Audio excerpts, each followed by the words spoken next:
Hey guys, tonight we're diving into the life of one of the most feared, revered, and honestly overachieving warlords in human history, Genghis Khan, or as his mother called him, Temujin. You're going to feel the wind of the steppe on your cheeks, smell the horse sweat, and hear the bone whistles of arrows flying through the air. It's a tale of betrayal, ambition, loyalty, blood oaths, and conquests. So sweeping they make risk look like a board game for toddlers. You probably won't survive this story, but if you do, it'll be because you're smart enough to sleep through the worst of it. So before you get comfortable, take a moment to like the video and subscribe, but only if you genuinely enjoy what I do here. I'd love to know where you're listening from tonight. Drop your location and your local time in the comments. Or if you'd rather tell me how your day went, let it all out. It helps to clear your mind before we begin. Now dim the lights, maybe turn on a fan for that soft background hum, and let's ease into tonight's journey together. You are born into thunder. Not metaphorically, there's an actual thunderstorm crackling over the Mongolian steppe when Holin, your mother, gives birth to you. The year is around 1162, though no one bothered to write it down because nomadic tribes weren't exactly obsessed with birthdays. Your father, Yesuge, is a respected tribal chieftain of the Borjigin clan. He names you Temujin, supposedly, after a Tatar warrior he had just killed. It's the kind of naming tradition that says, son. I have high expectations for your body count. From the start, your life is not destined to be peaceful. When you're just 9, your father is poisoned by rival Tatars while traveling. Suddenly, you're not the son of a powerful chieftain anymore. You're the son of a corpse.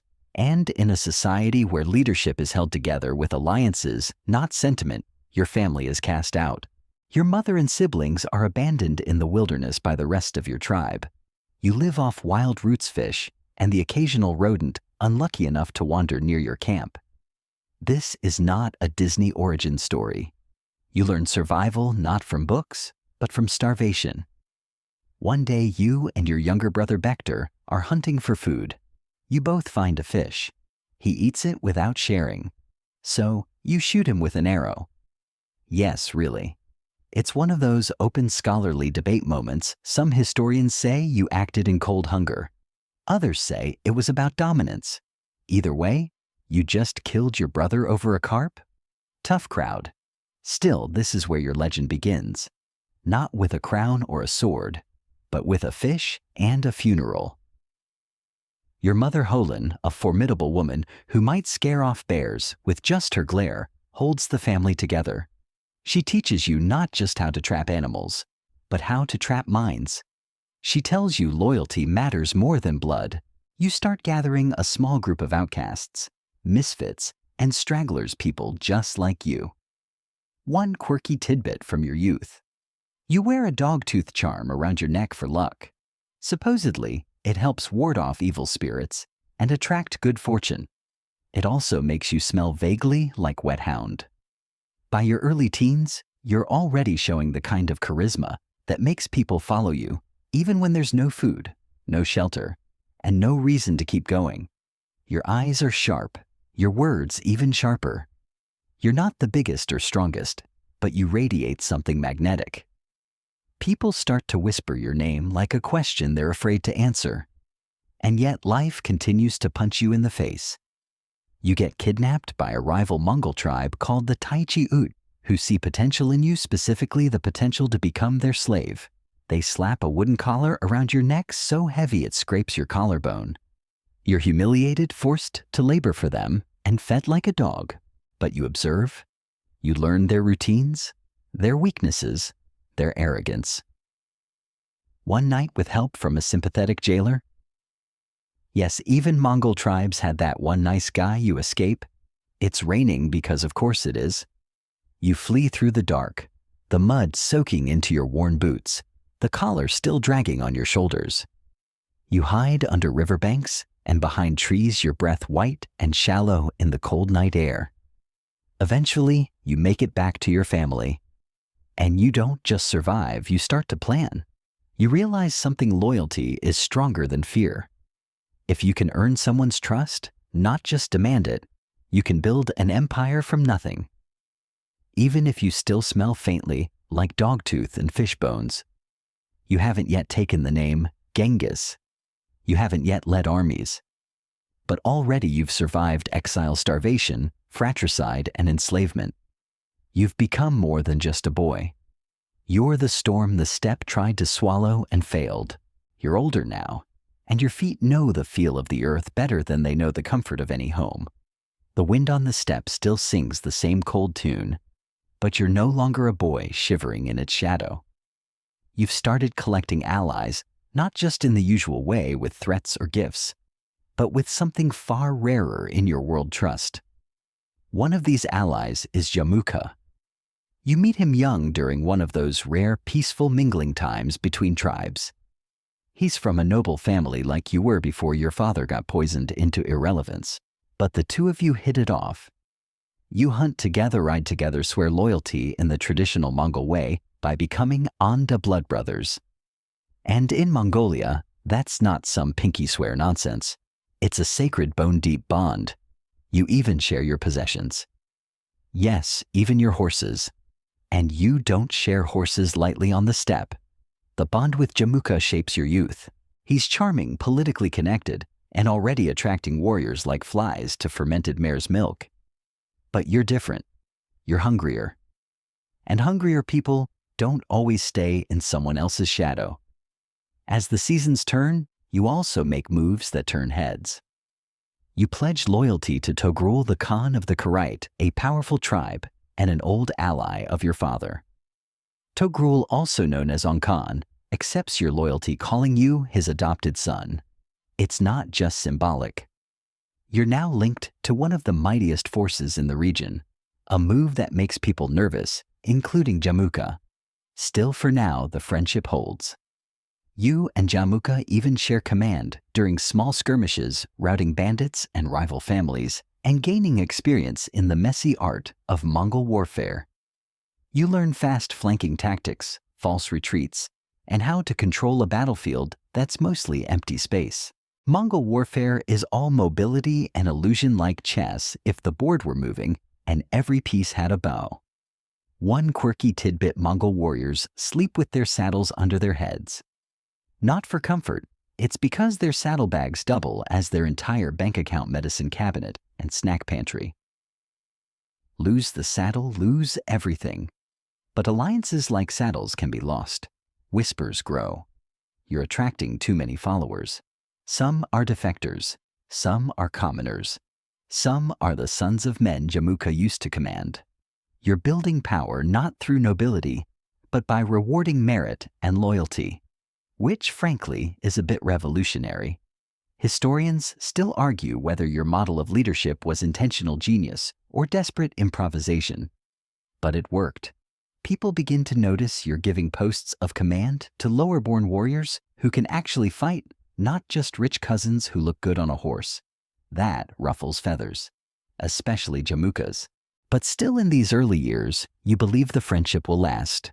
You believe that the future of the Mongol people, who are still fractured into warring clans, bitter vendettas, and long memories, could be built together. You're wrong. Before that betrayal comes, though, you still have time for one of the most important moves in your young life: marriage. You marry Berta of the Ongirat tribe, solidifying a crucial alliance. She's sharp, composed, and politically astute. She brings you not just status, but true partnership. You value her counsel. She listens when others boast, and she'll soon prove her loyalty in a way few ever could. You're now a young man with a powerful friend, a powerful wife, and the beginnings of a following. You still sleep on the ground, eat dried mutton until your teeth ache, and measure wealth in the number of goats tethered to your yurt. But make no mistake, you're on the rise. There's a moment one evening where you and Jamuka ride across the open plain, watching the stars blink into the sky. You speak of uniting the tribes, of stopping the endless cycle of revenge killings and cattle raids, of forging something greater. Jamuka says nothing. You notice that silence. It's the kind of silence that feels heavier than speech, It's the last time you'll ever truly trust him. The morning comes colder than usual, and your thoughts feel heavier than your armor. You know something is about to change. You can sense it the way a horse senses a storm long before it crests the ridge. And sure enough, change comes with iron on hooves and violence in hand. You're kidnapped. Not by strangers, but by the Taichi-ud, again, yep, the same tribe that once slapped a wooden yoke on your neck and made you dig ditches like a draft animal. Apparently, they missed you. It happens fast. One moment you're riding with a few men near the Onon River, and the next, you're surrounded. Spears, shouts, ropes. Your followers scatter, and you're dragged off like a deer caught in a wolf trap. The Taichi-ud know exactly who you are now. Not just some ambitious orphan, but a real threat to their power. They don't put the same collar on you this time. You've gotten too important for that. Instead, they shackle your hands and make you stew in your own rising fury. You sit in their camp exposed to wind and mockery while your enemies feast. And then, like before someone unexpected shows kindness, a jailer, again some poor herdsman who doesn't share his chieftain's cruelty. Maybe he likes your eyes. Maybe he just hates his boss.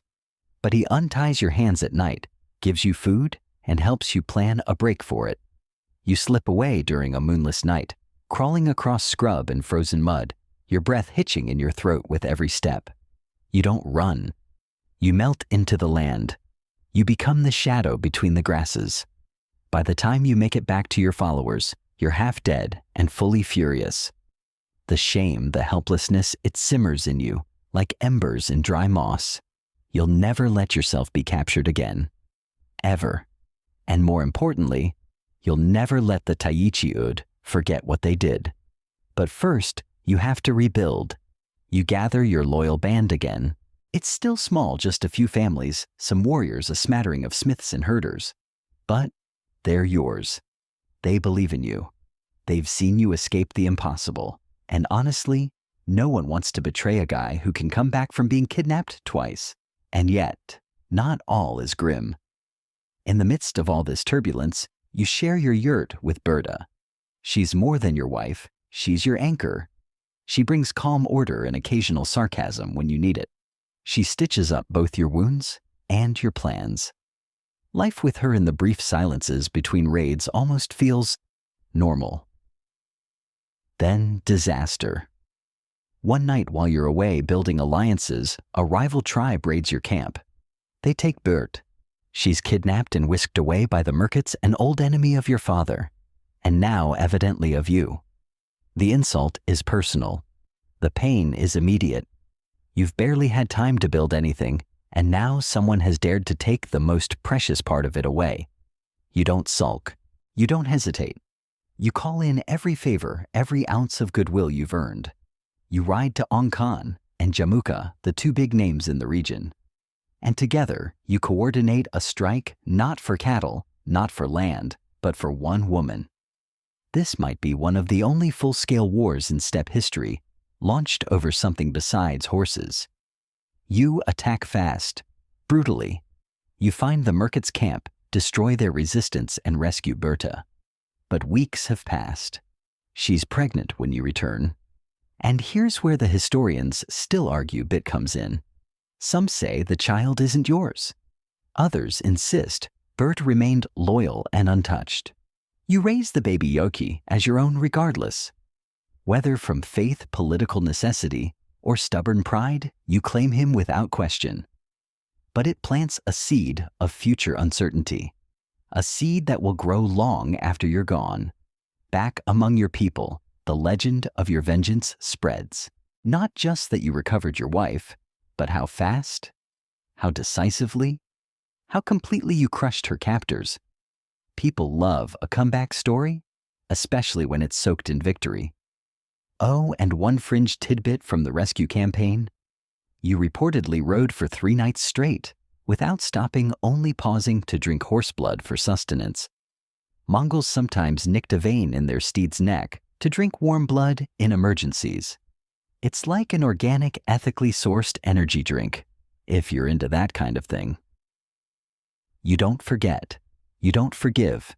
And you certainly don't stop. You've tasted what it's like to lose the thing you love, and now you'll shape the world so no one can ever do that to you again. You sit by the fire, Bert beside you, her belly rising and falling gently under a thick wool blanket.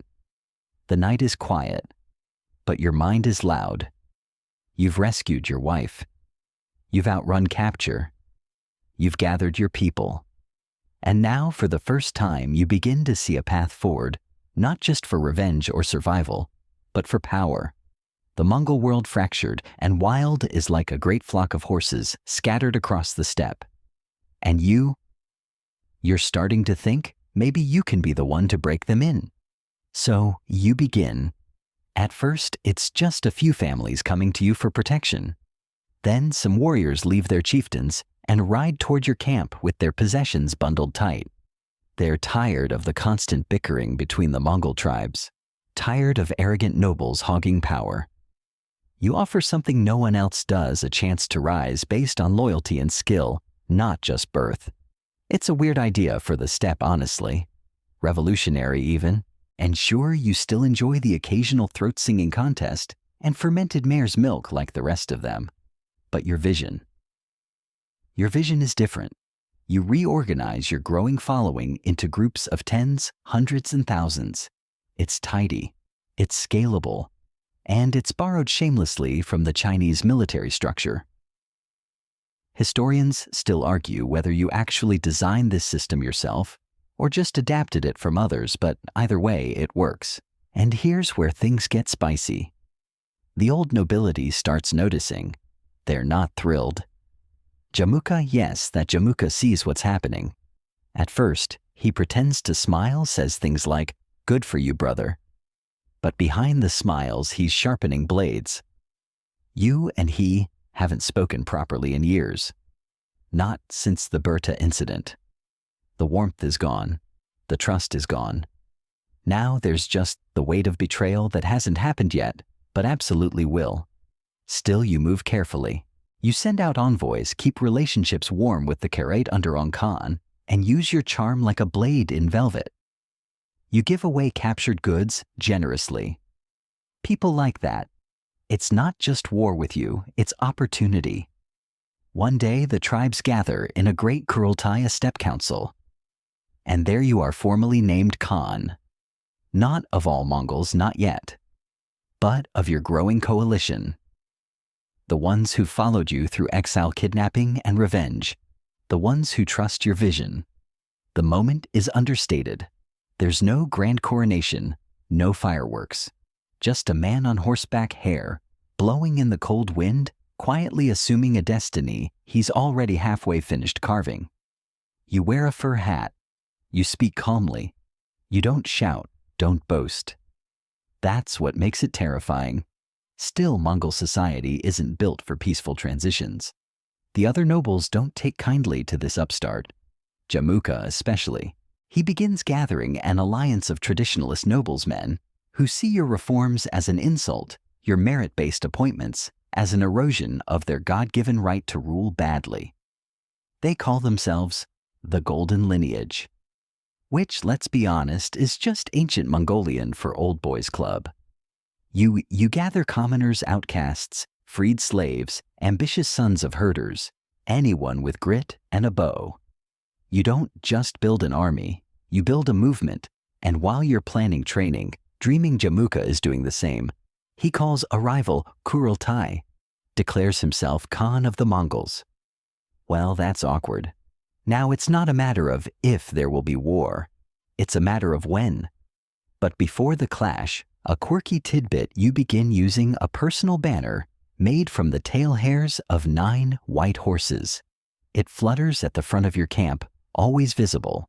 It's called the sulde, and it becomes both your spiritual symbol and your battlefield rallying point. Mongols believe spirits ride the wind so naturally, you give them something to follow. When your scouts return one evening and report that Jamuka's army is on the move, you stand, brush the dust from your tunic, and smile. The real storm is about to begin. Dust curls along the horizon. You watch it from a hillside, arms folded, that little dogtooth charm still hanging from your neck. Jamuka's army is coming, an ocean of banners, hooves, and arrogant nobility. They outnumber you slightly. They certainly outrank you. But you're not worried. Your warriors aren't nobles. They're survivors.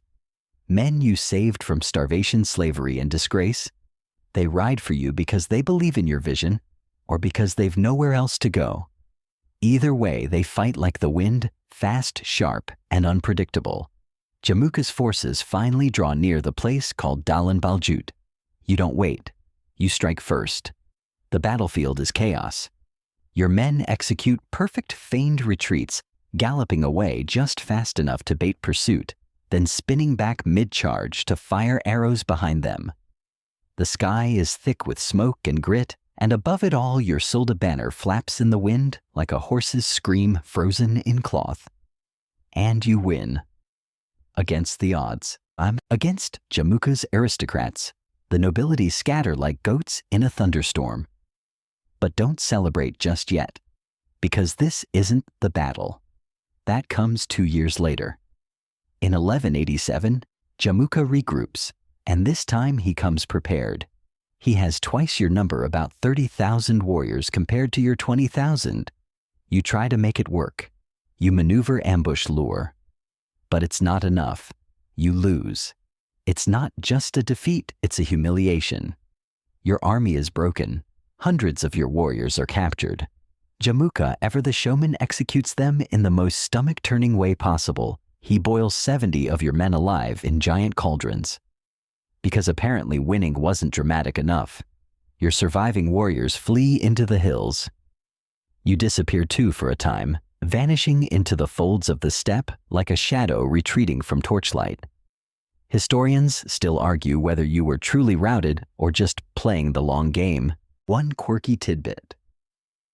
During this period of hiding, you reportedly disguised yourself as a servant, even adopting a false name. Genghis Khan, future ruler of the largest contiguous empire in world history, once scrubbed horse dung from saddles to avoid detection. Everyone starts somewhere. But even as you hide, you plan. You remember the battlefield. What went wrong? Who broke ranks? Who hesitated? Who followed orders? You start dreaming of a new structure. Something more reliable than family ties and shifting tribal allegiances. And slowly, your reputation recovers. Why? Because even in defeat, people talk about you. About how your men never abandon their posts. About how your army actually feeds its wounded. About how you reward courage with promotion, not just a pat on the back. That's unheard of on the steppe. Your comeback begins quietly. You start reaching out again to the disaffected, the disenfranchised. Not just warriors, but craftsmen, smiths, shepherds. You begin valuing skills that others overlook. You also deepen your ties with Ongkan, leader of the Kharat. He's aging, but still influential. And he remembers your father. He becomes your patron. With his support, you rebuild faster than anyone expects. Meanwhile, Jamuka. He's basking in his win, but he hasn't changed. He still gives posts to cousins who can't hold a bow straight, still throws banquets while his men go hungry. He wins battles, but loses trust. You exploit that. Over the next few years, you absorb the defeated. You fold rival clans into your ranks, not by slaughtering them, but by offering them a place. It's that rare combination of mercy and pragmatism that makes you dangerous. You also begin experimenting with law. You start laying the groundwork for something called the yasa. It's not written down yet, not fully formed, but its bones are their strict discipline, loyalty to the Khan, protection of ambassadors, harsh penalties for theft. You're not just building an army, you're building a state. By 1196, you help Ongkan defeat a rebellious relative, earning even more legitimacy. The Chinese Jin dynasty notices. They send you titles, seals, fancy words like Commander of the Borderlands. It's kind of like being knighted by someone who's never seen snow. And though you're not called Genghis Khan just yet, your name Temujin is already being whispered with awe and fear. You're no longer a fugitive or a lucky warrior or even a tribal chief. You are the storm reborn. The steppe winds howl again, same chill, same dust, but now they carry your name farther than ever before. Temujin. It's no longer just whispered around fires. It's being uttered with respect, envy, and fear from the Altai Mountains to the fringes of Chinese forts. But you're not smiling. Not yet, because guess who's back, Jamuka? Again. And this time he's madder, messier, and more desperate than before. The nobles who supported him after his great boiling victory, many are dead, disgraced, or defected to you. He's still wrapped in gold and status, but the cracks in his alliance show. You've seen over-decorated yurts fall in a strong wind. This time it's personal. Again. And you don't hide. You prepare. You build your force like a chessboard. 10,000s, hundreds, tens groups organized by loyalty, not lineage. You put your childhood friend Bo or Chu in charge of elite cavalry. You elevate Jelme, a warrior who once literally sucked blood from your wounded neck, to keep you alive, yes, really. These aren't nobles, they're family by fire. Jamuka, meanwhile, plays the old game. Pomp, posturing, insults. He mocks your lowborn warriors and fake nobles.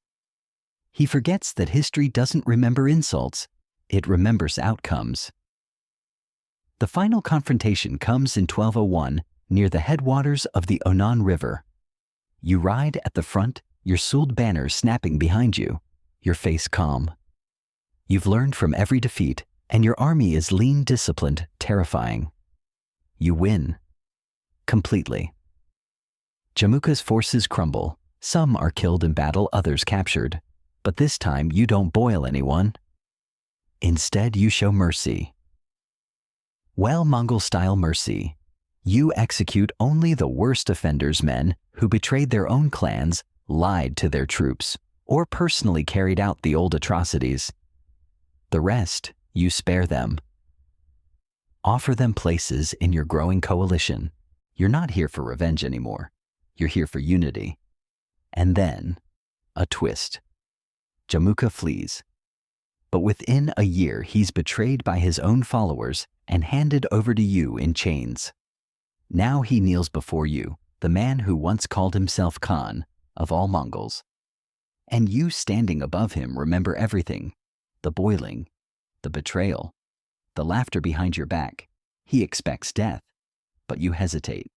You even offer reconciliation. Serve with me, you say. Help build something greater. But Jamuka refuses. He says a world cannot have two sons. He chooses death, and in Mongol custom, you give it to him without blood. His spine is broken. It's quick, silent. Even your enemies deserve dignity sometimes. This moment changes everything. Now that your only true rival is gone, something extraordinary happens. The tribes gather. In 1206, on the banks of the Onan River, a grand Kurultai is held. A sea of yurts, horses penned along the ridge, men from every corner of the Mongol world, the Karite, the Taichi Ud, the Naiman, the Jadaran. Enemies who once shot arrows at each other now sit in a shared circle, heads bowed. They name you Genghis Khan, universal ruler. It's not just a title, it's a rebirth, one quirky tidbit. A ceremony is held where fermented mare's milk is poured into a silver bowl and offered to the sky. You dip your finger in, flick a few drops upward, and drink. You don't flinch at the taste. That would be embarrassing. You rise not just as a leader of men, but as the chosen of the eternal blue sky Tengri. Your divine backing becomes part of your rule. Not because you perform miracles, but because you survived the impossible twice. And so the real work begins. You establish the foundations of your empire. You finalize the Yasa, your new code of law. No more theft. No betrayal. Women must be respected. Ambassadors are sacred. Adultery forbidden. Horse thievery, death. Gossip. Surprisingly, harsh punishments. You believe that unity requires discipline. Historians still debate how strictly these laws were followed, or if they were more ideal than reality. But what matters is this people believe in them. They fear them. And that's often enough. You now command a nation that didn't exist before you. An empire without borders yet. You have tens of thousands of warriors ready to ride. You have your banner, your law, your God, your destiny. And you are just getting started. You don't rest. You don't retire. You don't sip tea in a warm yurt and reflect on your journey like some soft old bard with a harp. No, you do what any freshly declared universal ruler would do. You plan your next conquest. The Mongol tribes are unified. Sort of. They still squabble over sheep and get into drunken wrestling matches. But under your banner, they hold. For the first time in living memory, the endless steppe is no longer just a patchwork of feuding clans. It's a fist. And you're the knuckle that hits first. But you don't just want loyalty. You want purpose. So you start mixing strategy with spirituality. You ride to a sacred mountain Birken Khaldun and spend days in isolation. Some say you fast. Others say you cry. Some even say you speak to the sky. What matters is what you bring back from that mountain certainty. You are chosen by Tengri, the eternal blue sky, to rule. And now you're ready to bring order to the world. By diplomacy if possible. By arrows if not. You begin formalizing your belief system, equal parts spiritual and strategic. You don't care what god people worship as long as they obey you. Religious tolerance becomes an unexpected pillar of your empire. Muslims, Christians, Buddhists, shamans, they are all welcome. Your court eventually houses representatives from every major religion, even Nestorian Christians, which honestly sounds like a hipster coffee brand, but was a real thing. And to enforce all this unity, you create a new aristocracy, not based on blood, but on merit. The Nöker, your inner circle, are warriors who rose by action, not ancestry. You trust them like brothers. Bo Orchu Jelme Subutai, names that will one day echo like thunder across continents. Your new government. Surprisingly efficient for a guy who grew up boiling roots for dinner. You divide your people into decimal units. Squads of 10 hundreds, thousands, and 10,000s. Each unit is mixed with families from different tribes to smash old loyalties. A sneaky but effective trick. You also establish a kind of Pony Express the Yam system. Relay stations dot the steppe stocked with fresh horses, food, and yurts for resting messengers. A message can travel hundreds of miles in days. Historians still marvel at how you outpaced most medieval empires by centuries with this system. Imagine FedEx, but with arrows. Oh, and here's a fringe tidbit that barely gets mentioned. You ban hunting during breeding season. Yes, the most feared warlord in history makes conservation laws. Turns out, your idea of empire includes environmental policy. Your vision is as vast as the sky, but your patience. Not quite. You begin noticing that beyond your empire's edge lies a web of cities' caravans and fragile dynasties stretching along the Silk Road just begging to be corrected. And that's where you look next westward toward the wealthy and decadent Khwarezmian Empire. You hear stories of trade, of riches, of sultans with palaces big enough to house entire herds of goats indoors, which is both impressive and incredibly drafty. You don't want to conquer them. Not yet. You want to trade, so you send a caravan, a peaceful one. Loaded with gifts, rare pelts, Mongol horses, and ambassadors bearing gold medallions stamped with your seal. You offer friendship, trade routes, safe passage for goods. But the Khwarezmian Shah Ala ad-Din Muhammad is a man of silk sleeves and sharp paranoia. He sees your offer as a threat. He arrests the merchants, accuses them of spying, and depending on which historical account you trust, executes or mutilates them. You blink, you breathe. Then you send 3 more envoys to negotiate, and the Shah, in a move so dumb it should be studied in political science textbooks, beheads one, shaves the other's beard, and sends the third back alive with the heads in a sack. You don't just see this as an insult. You see it as a declaration of war. You do not shave a Mongol envoy's beard. Ever. This isn't just protocol. It's sacred. Your ambassadors are protected under the Yasa. Violating them is like slapping the eternal sky across the face with a shoe. And so, you gather your generals. You point west. You don't raise your voice. You simply say it was not you who desired war. But now you must accept it. The invasion is coming, and the world is not ready. You sit high in your saddle, squinting toward the setting sun, its red haze melting into the dusty horizon. Somewhere out there lies the Khwarezmian Empire, a patchwork of glittering cities, fragile alliances, and smug rulers who have never known fear quite like the kind you're bringing. This isn't just another tribal feud. It's your first imperial war. You're about to leave the steppe behind and ride into history with blood in your boots and a vendetta wrapped in silk. The Shah thinks distance will protect him, that the mountain's deserts and winding rivers will stop you. He doesn't understand that distance is a suggestion when you're Genghis Khan. So, you mobilize. Over 100,000 men assemble seasoned from years of steppe warfare, armed with composite bows, iron discipline, and terrifying speed. They carry dried meat, curdled milk, and a shared rage that still simmers from the bearded envoy incident. You split the army into multiple columns, each one tasked with crossing different routes, mountains, deserts, ice, whatever. They'll all arrive at the same time because of course they will. Mongols don't do fashionably late. Your scouts move fast, sometimes 70 miles a day. And before the enemy even knows you're there, your horsemen are within sight of Otrar, the border fortress where your first caravan was slaughtered. The siege begins. Otrar is fortified and cocky. The governor Inalchuk probably still thinks he did the right thing by killing your merchants. He even dares to send mocking messages to your camp. So, you wait. You dig trenches. You dam rivers and reroute them to flood the city walls. You use captured engineers to build siege equipment and battering rams, catapults, mangonels, and some truly absurd ladders.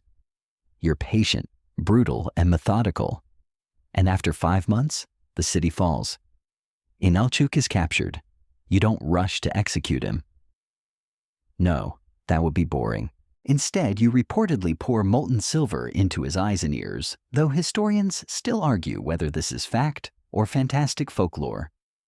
Either way, the message is loud and sparkly. Mongol vengeance is inventive. You push deeper. Bukhara falls next. It's a grand city, a jewel of Islamic scholarship and architecture. The gates are flung open not by its army, but by its people too terrified to resist. You ride through the streets slowly, deliberately. You dismount and enter the city's largest mosque. You climb the pulpit, and from there you speak. I am the punishment of God. If you had not committed great sins, God would not have sent a punishment like me upon you. It's not just bluster, it's branding. Your words echo through the city, through the empire, through history. And to this day, no motivational speech in a religious building has ever ended quite so dramatically. Your soldiers strip the city of valuables, but they don't destroy everything. You allow some scholars to live. You spare craftsmen. You keep anyone useful. This isn't blind fury. It's strategic. You hit Samarkand next the empire's crown jewel. The Shah gathers a massive defense. War elephants mercenaries walls thick enough to make birds nervous. You crush them. Your archers blind the elephants with arrows. Your siege engines reduce towers to powder. When the city falls, your troops pour through the gates like water through a cracked dam. The Shah, he runs. Again and again he flees from city to city, each one collapsing behind him. He abandons his people, his generals, and his pride, until finally he retreats across the Caspian Sea, dies on a lonely island, and vanishes from history with a whimper. You don't chase him all the way. That's not your style. Instead, you chase everyone else. You send your most trusted generals, Subutai and Jebe, on a hunt. Pursue them until they are dust, you say. So they do. They ride through Persia, through the Caucasus, across the steppes of southern Russia. They defeat armies, scatter kings, and storm fortresses. They reach the edge of Europe, fight the Georgians, even clash with a combined force of Kipchaks and Rus. Then they circle back, returning home years later covered in mud and glory. It's a reconnaissance in force, and it's terrifyingly effective. You didn't just destroy the Khwarezmian Empire. You tested the West and found it wanting. One quirky tidbit from this campaign: your armies used burning tar-soaked birds during sieges. Yes, firebirds. You'd tie cloth dipped in oil to a pigeon's tail, light it, and release it. The bird seeking home would fly straight into enemy cities, turning their rooftops into spontaneous bonfires. Flaming pigeon warfare. Sun Tzu never saw that coming. Now back in Mongolia, your people are richer than ever. With plundered gold textiles, livestock, and slaves, your nomadic empire begins to resemble a traveling civilization. And you've gone from outlaw to overlord in just over a decade.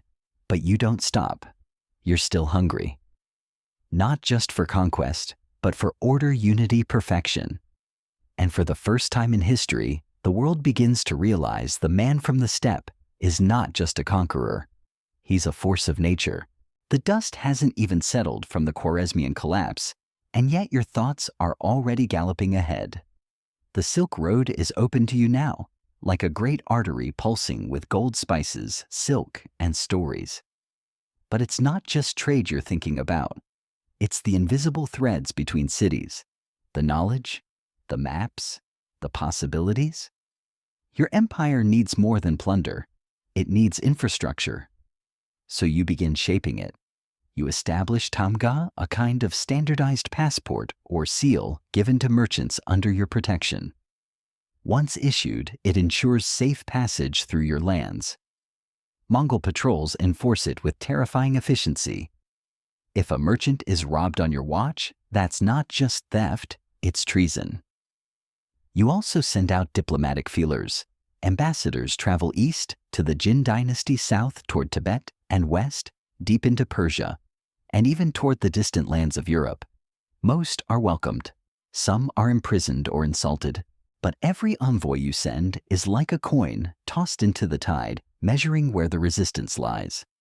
And then there's the postal system. The YAM. You refine it further, relay stations placed every 25 to 30 miles each, stocked with supplies guards and replacement horses.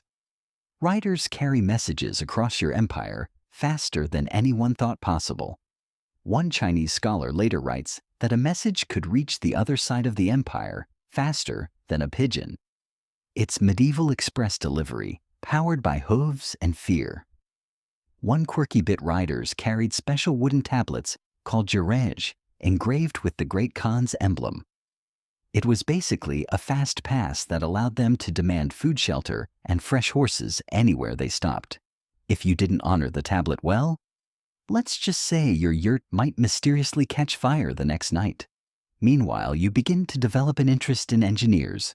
Not the battlefield kind, though. You adore those, but the ones who can build bridges, water systems, and even siege engines. You protect them, pay them, sometimes kidnap them from cities you conquer, and offer them a new life under your absolute authority, of course. You're building something lasting, but not everyone is grateful. The Tanguts of Western Xia, a stubborn kingdom to the south of your empire, have been a thorn in your saddle for years. You've dealt with them before, extracting tribute and promises. But now they're dragging their feet, ignoring your commands, acting like you're just another raider with a good PR team. You don't appreciate that. So in 1226, you ride out again. Your target, the Western Xia capital Zhongxing. The campaign is fast and merciless. You cross the Yellow River, cut supply lines, and burn fields. Cities fall like dice across the map. The Xia resist, but their walls mean little to your engineers. You blast them with captured catapults and flaming bolts. You even redirect rivers to flood enemy camps. Nature bends for your armies now. And here comes the scholarly debate again, because just before your final victory, you disappear. Some say you're wounded in battle, thrown from your horse. Others claim an enemy soldier shot you during a skirmish. And then there's the more colorful version that you were killed by a Xia princess who smuggled a dagger into your bedchamber. That one's spicy, but probably apocryphal. What is agreed on you die during this campaign? You don't tell your troops, though. Your generals keep your death secret for months, so the morale doesn't crack and the war can be completed. Zhongqing is razed to the ground, and Western Jia is obliterated, its people scattered, its records mostly destroyed. A kingdom erased as a funeral offering. But let's back up. You're not dead yet. Before that final ride, before your fall from the saddle, you do one more remarkable thing. You divide your empire, not in half, in 4. You assign your sons Yochi, Chagatai, Ogedei, and Tolui different regions, balancing personalities, loyalty, and military skill. It's strategic. Jochi gets the western frontier, even though whispers still follow him about his true parentage. Chagatai, fiery and prickly, is paired with his more diplomatic brother, Ogedei. Tolui, your youngest and most loyal, stays behind to guard the Mongol heartland. Historians still argue whether this division was wise or reckless, whether it was meant to maintain unity or simply delay inevitable conflict. But in the moment, it feels like a final chess move, putting pieces in place for battles beyond your lifetime. And you know what? You still have one last demand. You make your generals swear to bury you in secret. No monument, no marker, just a nameless grave under the eternal blue sky. So, they obey. When you finally die, however it happened, your body is wrapped, hidden, and transported across the vast grasslands. Legend says that your funeral procession killed everyone it encountered to protect the route's secrecy. Even the horse hooves were padded to avoid leaving tracks. And somewhere beneath the earth, you are still there, sleeping, waiting, or perhaps watching. They say your grave lies where the forest swallows sound, that the trees whisper your name when the wind passes, that even now no blade of grass dares grow taller above the patch of earth where you rest. Whether true or not, your death is not the end, it's the ignition. Because while your body lies still, your empire does the opposite. Your sons, those same dusty, quarrelsome boys you once taught to ride bareback before they had enough teeth to chew mutton, now hold the reins of the largest contiguous empire in world history. And unlike many royal offspring, they don't immediately ruin everything. You made sure of that.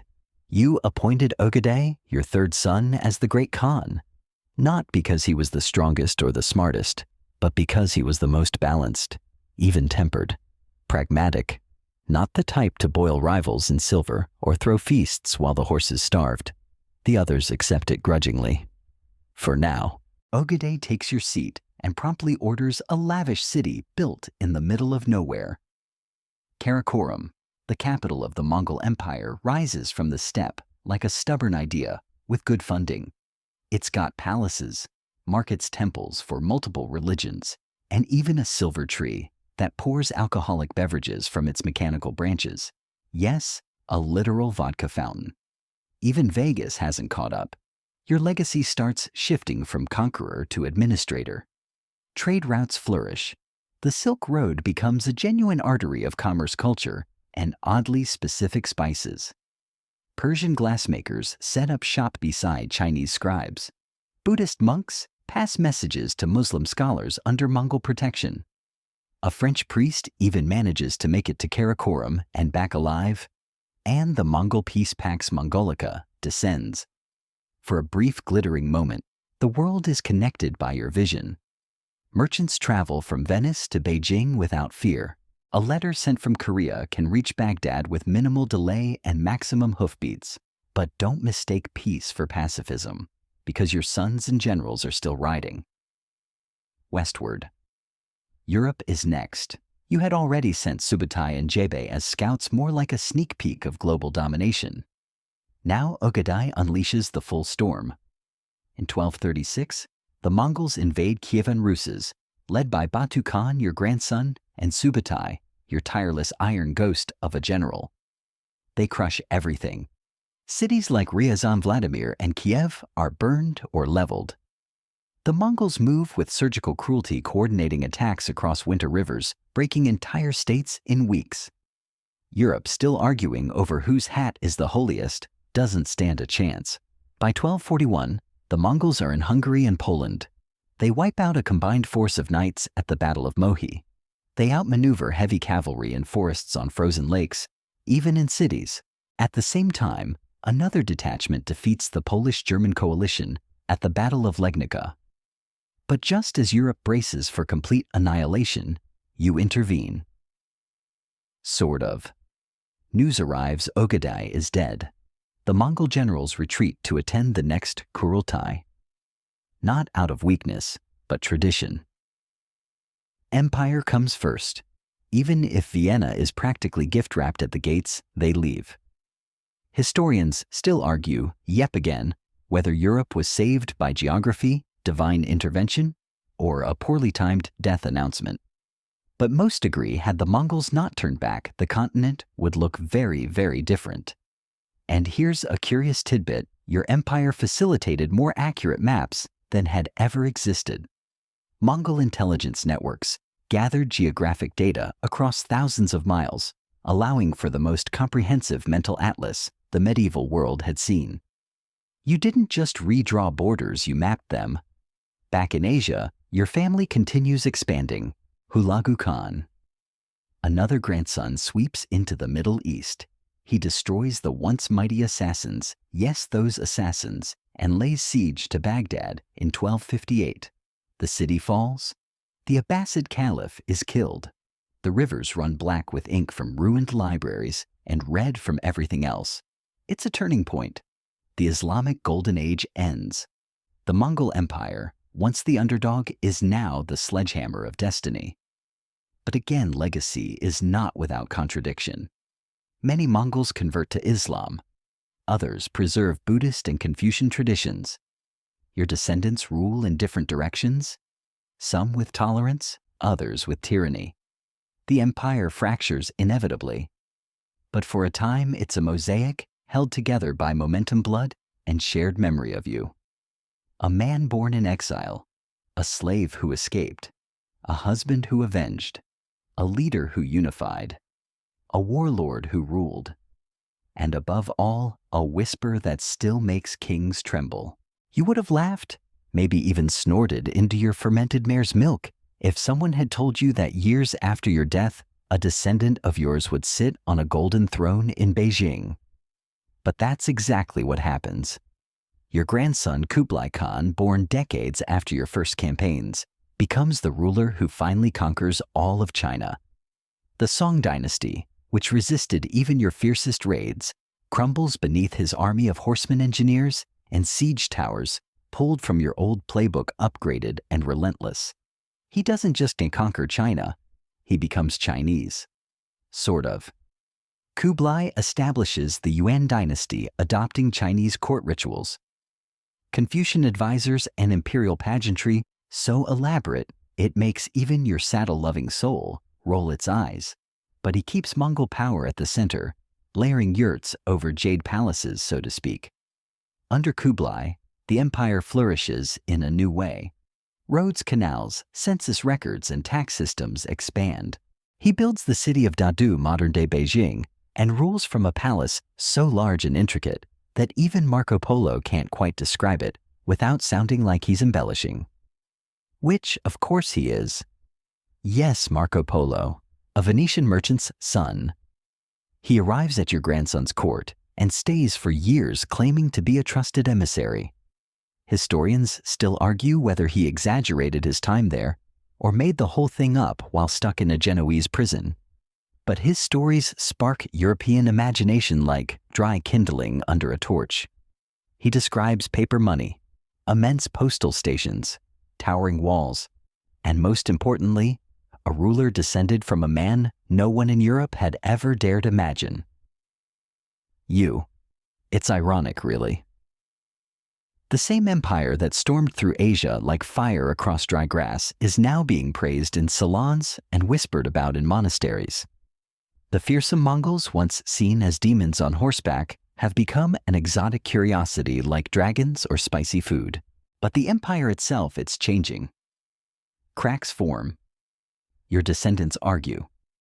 The four great Khanates Yuan in China, Ilkhanate in Persia, Chagatai in Central Asia, and the Golden Horde in Russia drift apart. Each has its own culture, currency, and agenda. Unity becomes memory, and memory begins to fade. Still, your legacy persists. In Russia, the Golden Horde reigns for centuries, influencing the rise of Moscow. They adopt Islam, govern through tribute, and shape Russian administration in ways that last even into the Tsarist era. In Persia, the Ilkhanate brings a mix of Mongol pragmatism and Islamic scholarship. Astronomers, mathematicians, poets, they all thrive under the Ilkhan's rule, at least until civil war and plague finish what your sword never did.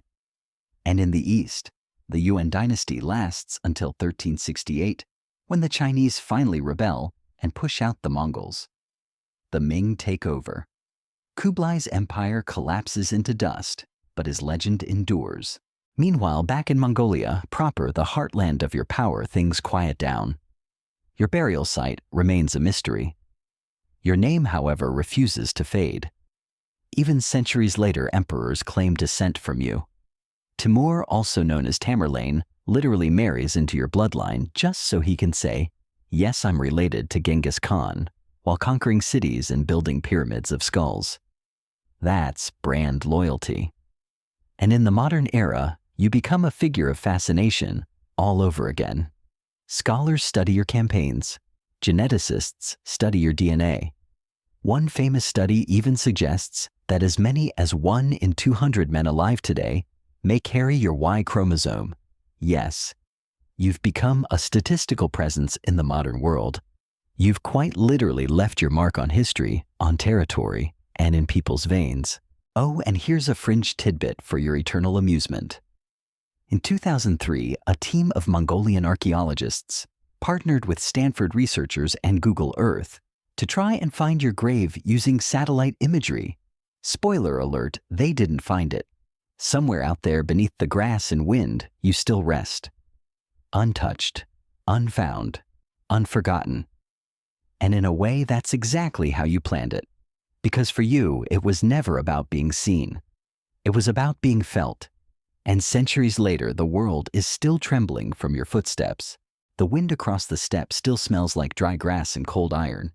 Generations have passed. Empires have risen and crumbled. But your tactics, your philosophies are still studied, mimicked, feared, not just by historians and poets, but by modern generals. And why not? You weren't just a conqueror. You were a military innovator, the likes of which the world hadn't seen before, or arguably since. You perfected the art of mobility. Your armies moved faster than any other force on Earth, each warrior bringing 5 or more horses to rotate during battle and travel. While enemies slogged through mud with ox carts, you were sipping fermented milk 50 miles away and planning your next ambush. You also mastered psychological warfare. Before a siege, you'd often send messengers to offer surrender. If a city agreed, it was usually spared. If it resisted, you made an example of it. Survivors from one destroyed city would flee to the next, terrified, trembling, and spreading your legend faster than any scout could. Entire cities surrendered based on stories alone. You also used deception as an art form. Your warriors lit multiple campfires to appear more numerous. They used straw dummies on extra horses to give the illusion of vast armies. They retreated on purpose, only to encircle and annihilate the chasing enemy. It was like military sleight of hand, with a few thousand extra arrows involved. But perhaps your greatest advantage, discipline. Unlike most medieval armies where warriors fled once their lords fell or the loot was light, your troops obeyed orders to the letter. The penalty for disobedience, death, but the reward for loyalty, glory, land, command. You built a system where loyalty to you mattered more than tribal origin. A Tartar, a Merkit, a captured Chinese engineer, they could all rise. Your army was a meritocracy on horseback, long before the term even existed. And while others spent decades building stone walls, you built a machine, one that could reach breach and break anything in its path. There's a fringe tidbit that really drives this home.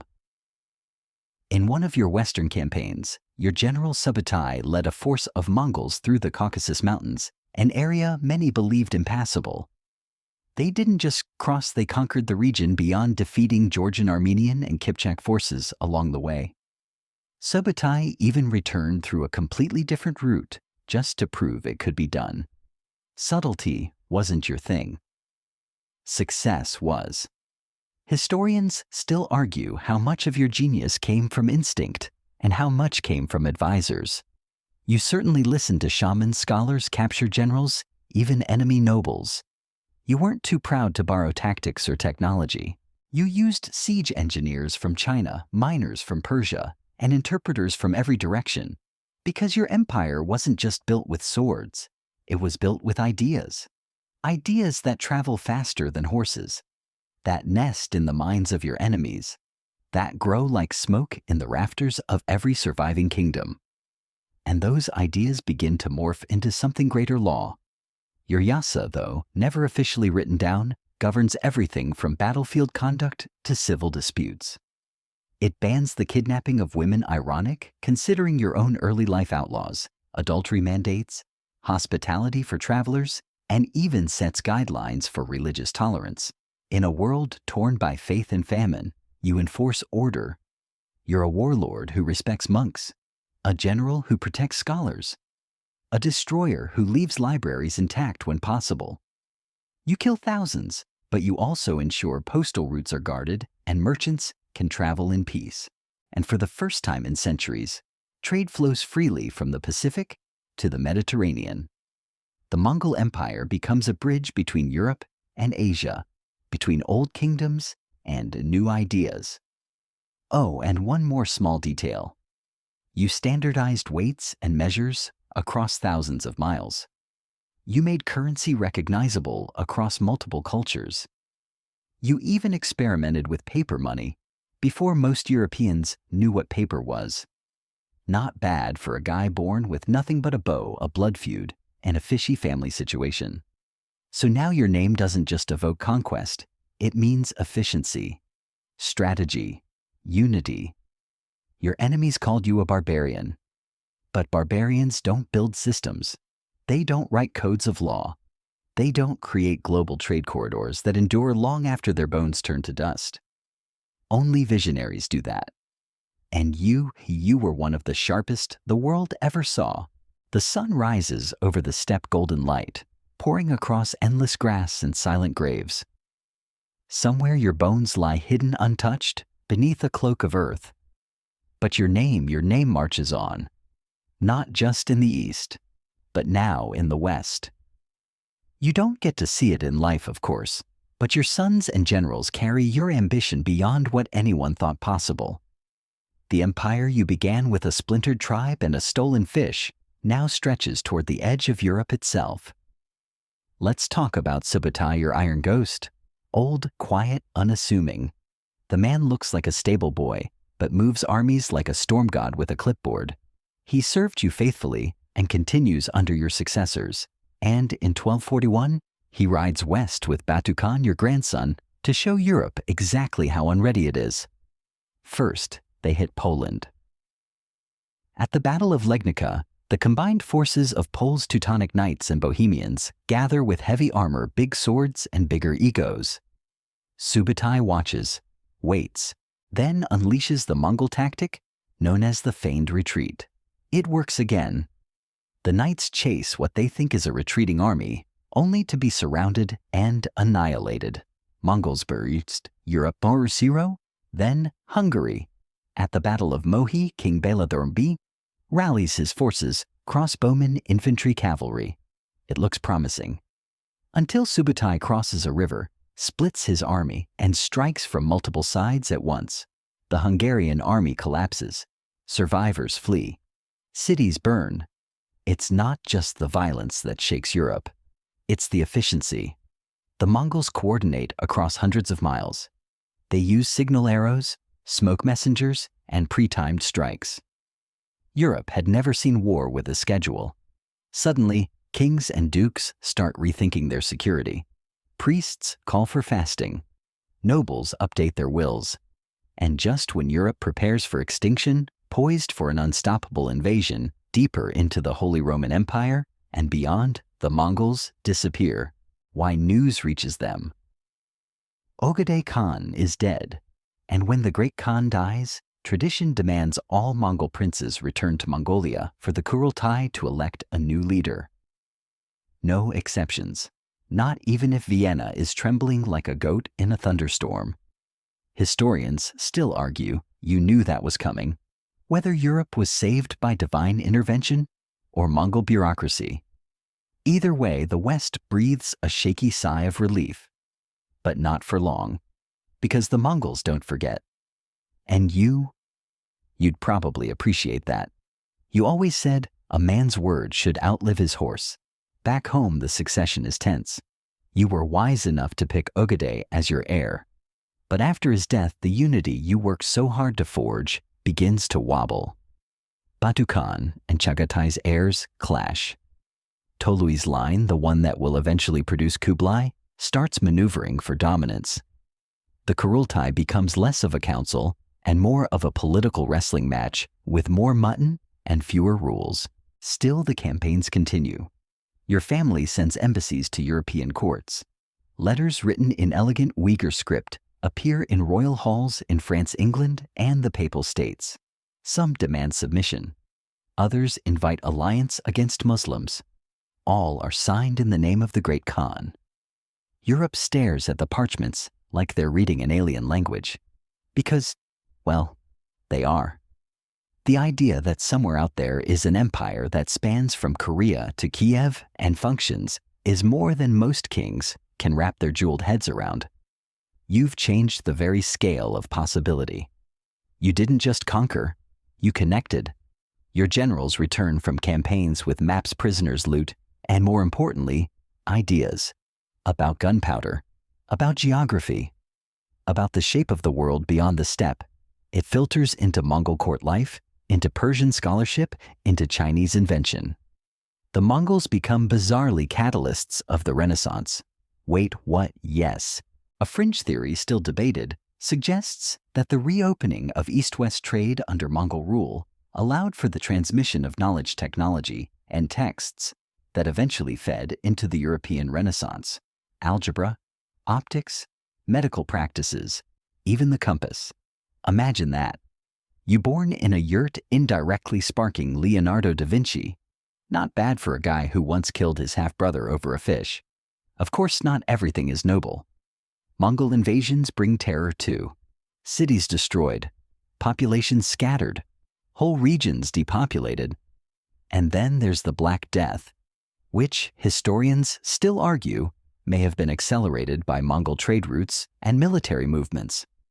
Your empire is a double-edged sword, brilliant and brutal. And yet, that's what makes it endure in memory. You didn't just shape the land, you reshaped time. From horse hoof to history book, the wind still carries stories of you, even as your empire splinters into corners of the known world. But now you are no longer just a general, or even a Khan. You're becoming something else, something rarer. A lawgiver, not just in title, but in legacy. And so, let's talk about your code, the Yasa. Was it written down maybe? Was it memorized? Definitely. Did it ever exist as one neat leather-bound legal volume with property of Genghis Khan embossed in gold on the cover? Absolutely not, but its spirit. That was real. The Yasa isn't just a list of rules. It's an operating system for an empire stitched together from dozens of cultures, belief systems, and rivalries. It's part constitution, part field manual, part paranoid guidebook. You ban theft. You outlaw adultery. You forbid aristocratic infighting. You establish the sanctity of envoys, the most sacred rule in the entire Mongol worldview. Kill an ambassador, and you don't just insult a ruler, you insult the eternal blue sky. And that, as history has shown, is a mistake, with a very short expiration date. You also create regulations for the military mandating strict discipline and shared spoils. No looting until a city fully surrenders. No fighting over spoils, everything gets counted, divided, and taxed. You make the Mongol army not just fierce, but fair in a brutal arrow between the eyes kind of way. Even small infractions like urinating in a river could carry harsh penalties. Why? Because rivers were sacred, water was survival, and your laws, while ruthless, were rooted in order. One quirky rule: if a man found a lost animal, he had to return it. Failure to do so could lead to execution. In your empire, honesty wasn't a virtue, it was mandatory. Historians still argue whether the Yasa was a fully formed legal code or a living doctrine changing with your needs. But the impact undeniable.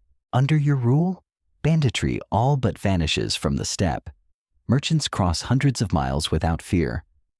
A widow can travel alone with a sack of gold and arrive unharmed. Your law isn't gentle, it's respected, and that's enough.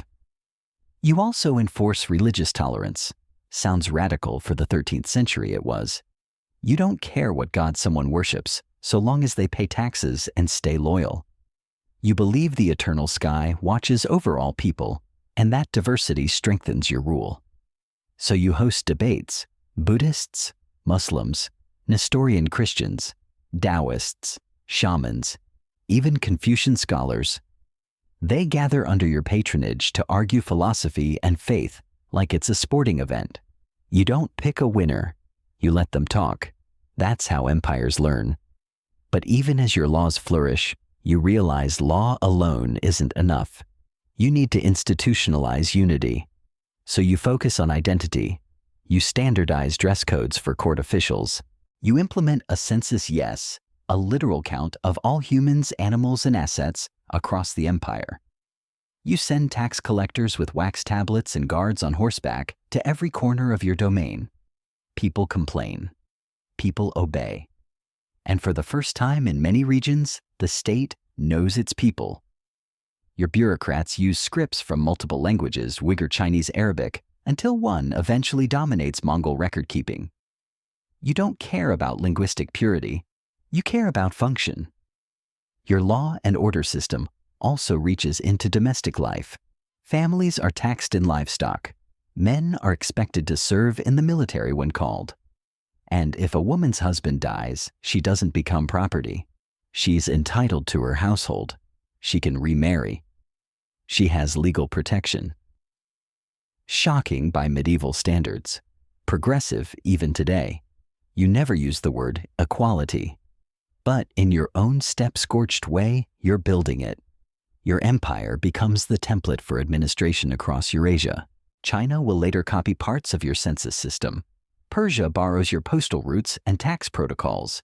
Even Russia's czars mimic your centralized power, minus the cavalry. One fringe detail. You had secret messengers called night couriers, elite riders who traveled under darkness, using memorized paths and coded signals. If a plot against you surfaced, you'd hear about it before the pot of tea finished steeping. This obsession with information keeps your empire from shattering under its own weight. Everyone is watching, reporting, whispering into the ears of those who whisper to you.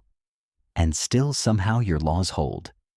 Even long after your death, when your grandsons argue, when the Khanates feud, when the empire bends under its own ambition, people still speak of the Yasa like it's sacred. Because it wasn't just law, it was your voice, echoing across the steppe, telling the world that chaos can be tamed, even if it has to be lassoed from horseback. You've united tribes that had spent centuries stabbing each other over sheep. You've conquered dynasties that thought the steppe was just a faraway nuisance. You've written laws that made the wild orderly and the impossible mundane. Now it's time to think about the future. Your bones grow heavier in the saddle. Your hair, once as black as storm clouds, begins to show strands of frost. You've seen enough betrayal, victory, and loss to fill 10 lifetimes. And though you don't say it aloud, you know your time is finite. So you begin planning your legacy, not just in conquest, but in succession. Here's the problem.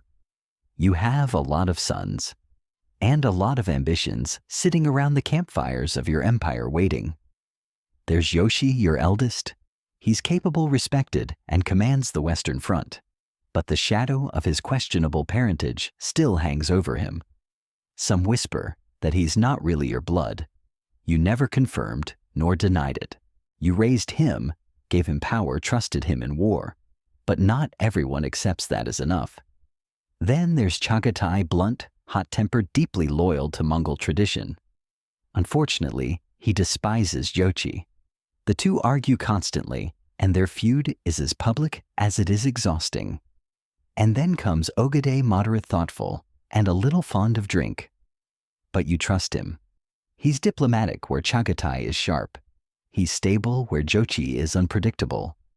He's not the strongest of your sons, but he might be the least dangerous to the unity of the empire. So you do something bold. You gather the Great Council, the Kurultai, and declare Ogedei your heir. Not because of birth order, not because he's your favorite, but because he might be the one who can hold the center. Chagatai is furious, Jochi wounded. But they obey, at least outwardly. Historians still debate whether this was the right choice. Did you sideline stronger leaders to avoid drama?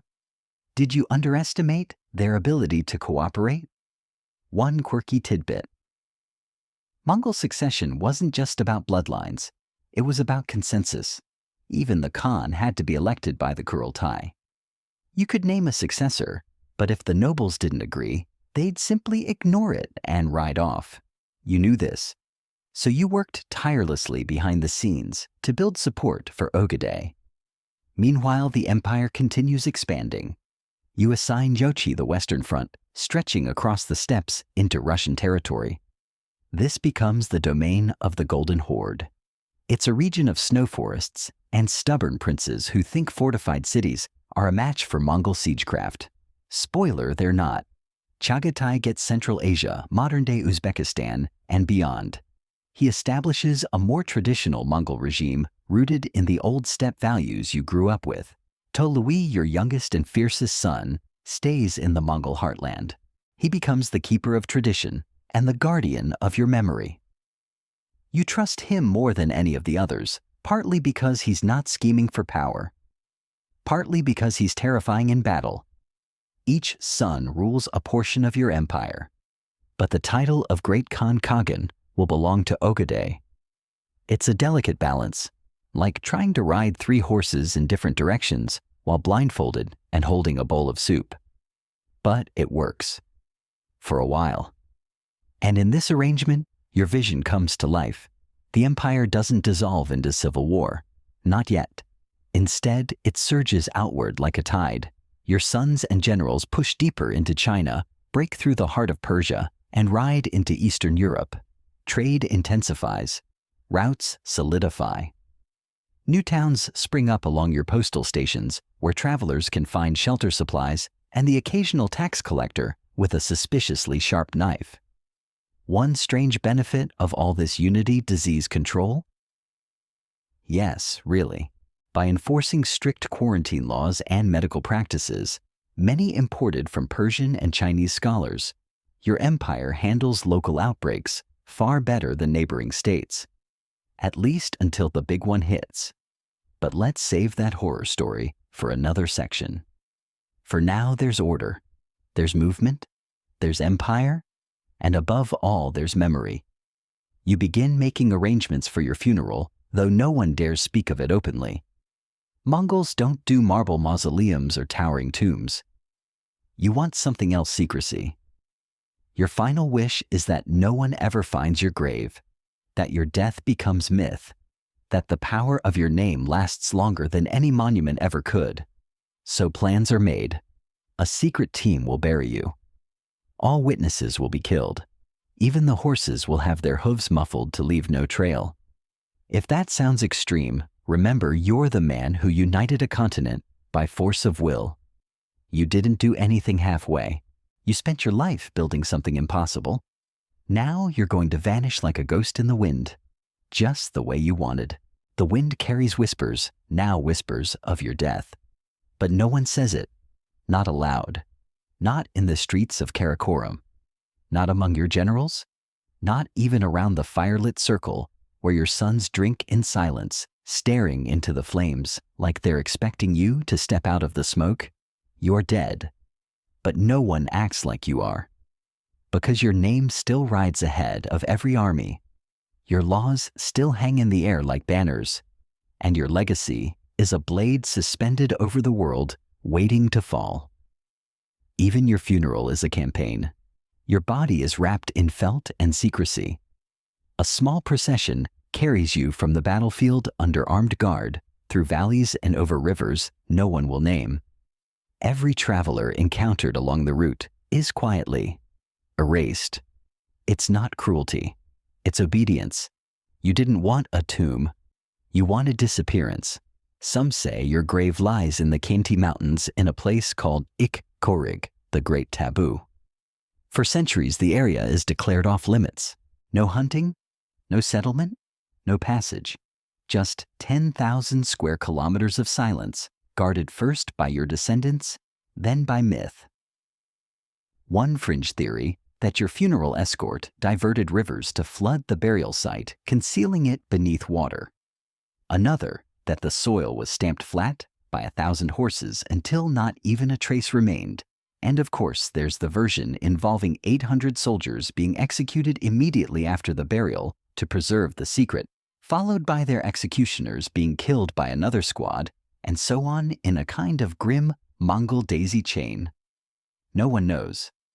And that's exactly how you wanted it. Back in the capital, Ogedei ascends. The empire acknowledges his rule, and for now the balance holds. Your sons maintain their regions. Your generals prepare new campaigns.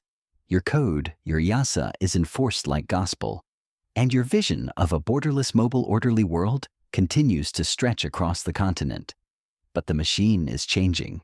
It still moves like thunder. It still burns cities like dry tinder. But without you, the center grows looser. Ogedei is a capable ruler. He respects your reforms, your strategies. He even finishes what you started in China. The Jin dynasty collapses. The north submits. The walls fall. But Ogedei, unlike you, loves the court life. He builds more palaces, drinks more, smiles more, sometimes too much. He dies in 1241, and the storm you left behind begins to crack. Now the struggle begins, between Tolui's sons and Chagatai's, between the line of Yochi in the west and the ambitions of the Yuan in the east. Kurultais become political theater. Armies are raised not just to conquer, but to compete. The empire begins to split. But even as it fractures, it does something extraordinary. It survives. Because you built it on more than horses and arrows. You built it on loyalty. On fear, yes, but also on order. You made it more dangerous to betray your laws than to obey them. That fear carries weight. In Persia, your descendants build cities of beauty libraries, gardens, observatories. In Russia, the Golden Horde taxes princes with ruthless efficiency, but allows them to rule locally, creating a strange hybrid of Mongol oversight and Slavic autonomy. In China, your grandson Kublai completes the conquest and declares a new dynasty, the Yuan. And even in defeat, when those Khanades fall, what remains is influence. Administrative systems, postal roads, trade corridors, religious tolerance, a memory of a time when one man born on the windswept steppe held a vision that reached from the Yellow Sea to the edge of Europe. One quirky echo of your power. Even centuries later in the 16th century, rulers like Babur, founder of the Mughal Empire in India, still boast of descending from you.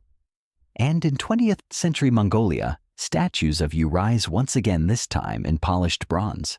Because legends don't fade, they evolve. You weren't just a conqueror, you were a template, a storm, a code, a silence wrapped in felt and vanished beneath a mountain. And though no one can find your grave, The world still walks the roads you carved with hoofbeats and fire. You'd think after your death the world would have a chance to breathe. But no, your empire doesn't rest. It doesn't mourn. It doesn't even slow down. It accelerates. Because the machinery you built tribes turned into armies. Customs turned into laws, chaos turned into empire runs on its own now. And it's hungry. Your descendants driven by your ambition and possibly trying to outdo each other. Expand in every direction like ink dropped into water. Let's follow a few of those threads. In the Middle East, your grandson Hulagu Khan leads a campaign so brutal, so final, that it redefines an entire region's history. The target, Baghdad. Once the cultural and scientific heart of the Islamic world, Baghdad is a jewel of libraries, mosques, observatories, and scholars. It's also the seat of the Abbasid Caliphate, a dynasty that's ruled in various forms for over 500 years. You would have sent envoys first. Hulagu does too.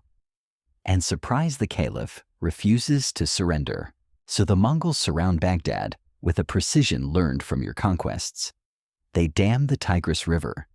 They use Chinese and Persian engineers to build siege towers and catapults.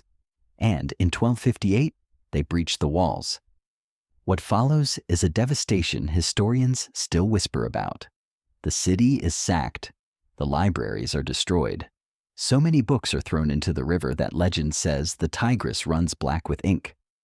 The Caliph al-Mustasim is wrapped in a carpet and trampled to death by horses because Mongol law forbids spilling royal blood on the ground. Baghdad never recovers. The Islamic Golden Age ends. The shock of it echoes from Cairo to Cordoba, and yet Hulagu, like you, isn't just a destroyer. He founds the Ilkhanate in Persia. Under his successors, Persian art, science, and astronomy flourish again. Mongols convert to Islam. They fund universities, observatories, and rebuild cities. Your bloodline becomes the unlikely guardian of the culture it nearly erased. Meanwhile, in the Far East, Kublai Khan takes center stage. He finally crushes the Song dynasty, unifying China for the first time in centuries. He proclaims the Yuan dynasty, moves the capital to Dadu, modern Beijing, and wraps himself in silks and ceremony. Kublai isn't you. He prefers palaces to yurts. He surrounds himself with Chinese officials, Buddhist monks, and Persian astronomers. He rules not as a Mongol among Chinese, but as an emperor of China. He issues paper currency. He builds canals. He sponsors the arts. And yet, your influence hangs behind his every decree like a shadow. Even Marco Polo, when he arrives at Kublai's court, speaks of you. Not Kublai, not the palaces. You, the man who started it all. The name that still makes European knights check their borders twice. One quirky fact, Kublai establishes a Department of State ceremonial music, where daily court rituals include flutes, bells, drums, and throat-singing orchestras. Not exactly what you envisioned while thundering across the Altai Mountains. But hey, empire evolves. In the north, the Golden Horde rules Russia. Jochi's line, especially Batu Khan, masters the art of indirect rule. Russian princes are forced to kneel, pay tribute, and send their sons as hostages. The Horde doesn't replace local rulers, they control them. Through taxes, through fear, through devastating reminder raids every few years. But Mongol influence in Russia runs deep. Administrative structures, military strategy, even architectural styles. The Russian state, that will one day become the Tsardom of Russia, inherits your autocratic style. Your methods outlive you. Historians still argue about what to call you: genius or tyrant, visionary or villain. You weren't the first to conquer, but you may have been the first to do it so completely, so scientifically, that the world reshaped itself around your footsteps. Because even when your empire fractures, when khanates turn against each other, when rival dynasties arise, your imprint doesn't fade. Your name becomes shorthand for total conquest. In Europe, the scourge of God. In Asia, the master of the sky. in history books, the greatest military mind of the medieval world, and in Mongolia, still simply Temujin, a boy who survived starvation, slavery, and betrayal, a man who united the steppe, a ruler who rode so far he left hoofprints in the oceans of history, and now at last the fires burn low. Your empire, once a roaring blaze across continents, flickers in patches, its edges fraying, its heartlands changing.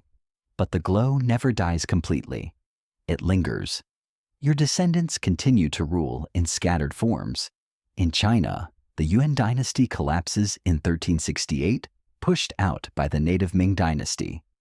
The last Mongol emperors retreat north, their palaces, abandoned their towers, swallowed by vines and silence, but they take your legacy with them. In Persia, the Ilkhanate fades into civil war, splintering into minor dynasties that speak Persian, follow Islam, but still proudly trace their lineage back to you. In Central Asia, the Chagatai Khanate fractures into petty kingdoms. Some embrace Islam, some become Persianized, others simply vanish into dust. And in Russia, the Golden Horde, that iron taxmaster of princes, endures longest. But even it eventually crumbles. A new star rises, Moscow, a backwater in your day, but now the inheritor of many of your methods, a centralized authority, a powerful cavalry, a belief that rule must be absolute. Funny, isn't it? You tried to unite the world by law, by loyalty, by force, and in doing so, you left a blueprint for others to follow, whether they praised your name or cursed it. And yet, your most enduring mark isn't on a map. It's in motion. Ideas, goods, languages, technologies all began flowing across the continents like never before under your rule. The Silk Road. You didn't invent it, but you made it safe. You cleared the bandits, secured the bridges, and threatened death to anyone who interfered with trade. You connected Europe to Asia in ways that would eventually shape the modern world. Gunpowder moves west. Glass-making techniques move east. Mathematical texts travel in the saddlebags of your messengers. Stories, poems, recipes, instruments, and even diseases, all of it surges across the steppes, carried by your riders, guarded by your laws. You created a world in motion. And that world, it's still spinning. One final quirky tidbit for your ghost to enjoy in Mongolia today. Your face is everywhere, on statues, on money, on posters in government buildings. You're called the father of the nation. In Ulaanbaatar, a massive statue of you on horseback rises from the earth like a myth come to life, silver steel staring into eternity. And your people still say with pride, "We are the children of Genghis Khan." But you were more than Mongol, more than emperor. You were the storm, the whisper, the will. You were the man who broke the world and stitched it back together with arrows and law, with silence and fire.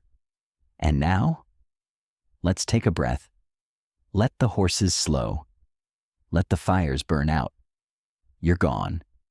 And yet, you're everywhere. From Beijing to Baghdad, from Moscow to Samarkand, from dusty village names in Central Asia to whispered legends in the Alps. You don't need a grave. You have history. You have us. And now, as the hooves fall silent and the campfires dim, let your thoughts drift like the smoke above the steppes. The story of Genghis Khan isn't just one of war and ambition. It's the story of a boy, an orphan, hungry and cold, who dared to believe that unity could be carved from chaos, that loyalty could be stronger than blood, that even in a world of betrayal, a single life could ripple outward into centuries of memory. You've ridden through mountains, rivers, deserts, and frozen lakes.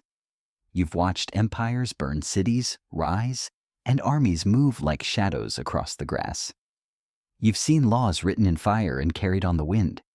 You've sat at the right hand of the Khan, listened to him dream beneath the stars, and felt the slow weight of legend settle across your shoulders. But now, it's time to sleep.